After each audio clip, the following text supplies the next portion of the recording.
La traditionnelle semaine de travail de 5 jours que nous connaissons maintenant a 100 ans. Oui, c'était en mai 1926 que Henry Ford a fait passer la semaine de 6 à 5 jours de travail. À l'époque, il avait observé que, passé 40 heures, notre productivité s'effritait et que le risque d'erreur augmentait significativement. Il a fait passer cette transition pour 100% du salaire à ses employés. C'est drôle de penser qu'à l'époque, il y a des gens qui étaient insatisfaits, en désaccord. Ils trouvaient anxiogène, stressant, l'idée de devoir faire sur 5 jours ce qu'ils avaient l'habitude d'accomplir sur 6 jours de travail. C'est drôle parce qu'aujourd'hui, quand on réfléchit à la semaine de travail de 4 jours, les mêmes arguments reviennent. La semaine de travail de 4 jours, on peut la voir de 2 façons. La première, c'est 4 jours payés 80% du salaire. Ça, pour moi, c'est quelque chose qui est bien intégré dans nos mœurs et coutumes. Les fonctionnaires peuvent généralement se prévaloir d'un tel horaire de travail. Puis même chose dans les entreprises privées. J'observe qu'il y a généralement de la flexibilité pour acquiescer à ces demandes. Avec l'intelligence artificielle qui risque de faire qu'on va avoir besoin de moins de travail pour accomplir le même résultat, il est possible que ce soit même une tendance qui s'accroît. Maintenant, la grande question, c'est le 4 jours semaine payé pour 5. Mais ça, c'est une grande question parce qu'encore faut-il que l'entreprise maintienne sa productivité pour être capable d'être pérenne dans le temps. Alors, comment on fait ça? Différentes façons, mais on commence généralement par identifier les activités à faible ou à valeur ajoutée nulle. Et c'est les premières qu'on va retirer des agendas. Celles-là, elles sont faciles. Pensons aux réunions qui, de toute façon, déplaisent généralement aux gens ou aux discussions de corridors informels.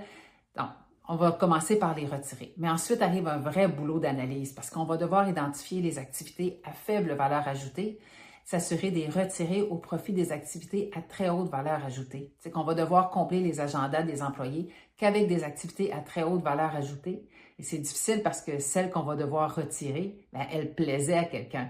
Elles avaient une raison d'être à l'époque. Alors, ça fait des deuils pour les équipes.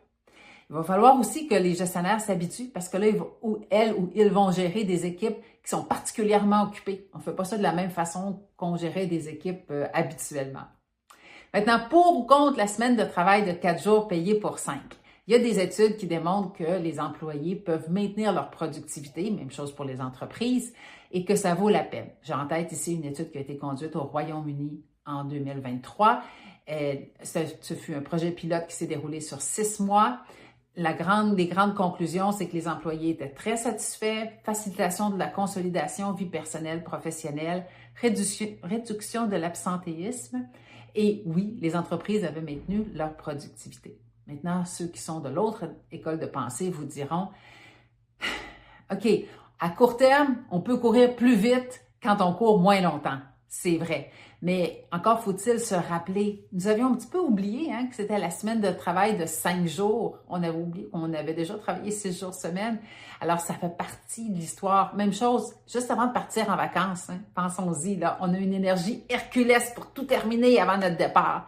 Mais serions-nous capables de maintenir cette énergie sur 52 semaines par année? Ce sont des grands points d'interrogation. Si ça ne fonctionne pas pour la semaine de 4 jours, payée pour 5, parfois des entreprises troquent l'idée pour des banques de vacances additionnelles. Ça peut être intéressant, ça aussi, pour les employés. Je conclus cette réflexion en nous rappelant que c'est un beau privilège de pouvoir réfléchir ensemble sur cette question parce qu'à travers le monde, selon l'Organisme mondial du travail, nous avons encore un travailleur sur 3 qui travaille 6 jours par semaine, la semaine de travail de 48 heures. Alors, je trouve que ça nous conforte dans cette idée-là, ça nous permet d'avoir de la gratitude pour nos conditions de travail. Toujours est-il, vous appréciez nos idées? Je vous en prie, suivez-nous sur notre chaîne YouTube, ça va nous faire plaisir. Et puis particulièrement, Réseau Annie RH, nous sommes des formateurs, des experts en ressources humaines. Joignez-nous dans nos formations, ça va nous faire tellement plaisir de vous rencontrer. Bonne réflexion!